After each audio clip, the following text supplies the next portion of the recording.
మనకందరికి తెలిసిన విషయమే. గత 2-3 రోజులుగా సిట్ విచారణ, అలాగే సిఐడి విచారణ, తిరుపతి మొత్తం కూడా చూస్తున్నాం మనం. ఎక్కడ పడితే అక్కడ జరుగుతున్నాయి. లడ్డు నెయ్యి స్కామ్, కల్తీ నెయ్యి. చాలామంది లడ్డు స్కాము, లడ్డు అంటారు. లడ్డు స్కామ్ కాదు, నెయ్యి కూడా కాదు. అది సార్ నెయ్యే లేదు అక్కడ. కల్తీ నెయ్యి కూడా కాదు, అసలు నెయ్యే లేదు అక్కడ. కెమికల్ స్కామ్ అనాలి, లేకపోతే దీన్ని నెయ్యి కూడా లేదు అక్కడ. 251 కోట్లు 68 లక్షల లీటర్ల నెయ్యి అని చెప్పి గతంలో గత 5 ఏళ్ళలో జరిగిన ఆ ఒక్క స్కామ్ని మొన్న కూటమి ప్రభుత్వం రావడంతో బయటపడడం. తర్వాత మనకు అందరికీ తెలిసిన విషయమే. నా గురించి ఎక్కువ ప్రణాళిక చేయకుండా మెయిన్ పాయింట్లోకి వచ్చేస్తాను. మొన్నటి రోజు నాకు ధర్మారెడ్డి గారికి, మా ఇద్దరికి వ్యక్తిగత వ్యాపార లావాదేవీలో లేకపోతే చీకట పొందాలు ఏమీ లేవు.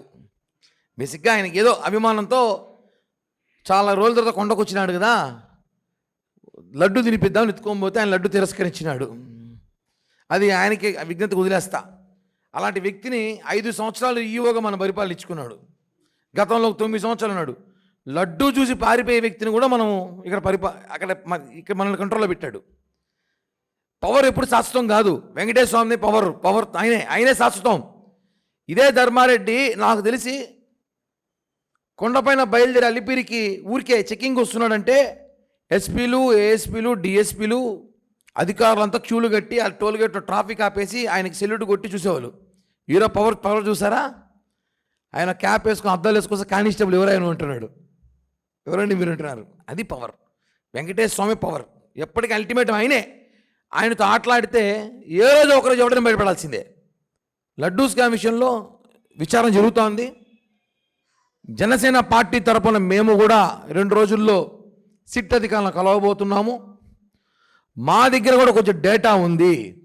ఎప్పుడైతే మేము ఈ లడ్డూ విషయంలో మాట్లాడి కల్తీ నెయ్యి విషయంలో మాట్లాడడం స్టార్ట్ చేస్తాము 2-3 రోజులుగా, నాకు అనేక ఫిర్యాదులు, కొన్ని ఇన్ఫర్మేషన్లు కూడా నాకు ఇచ్చారు కొంతమంది వ్యక్తులు. ఆషామాషి ఇన్ఫర్మేషన్ కాదవి. నేను అవి సీల్డ్ కవర్లో సిట్ అధికారులకు అందజేయబోతున్నాను.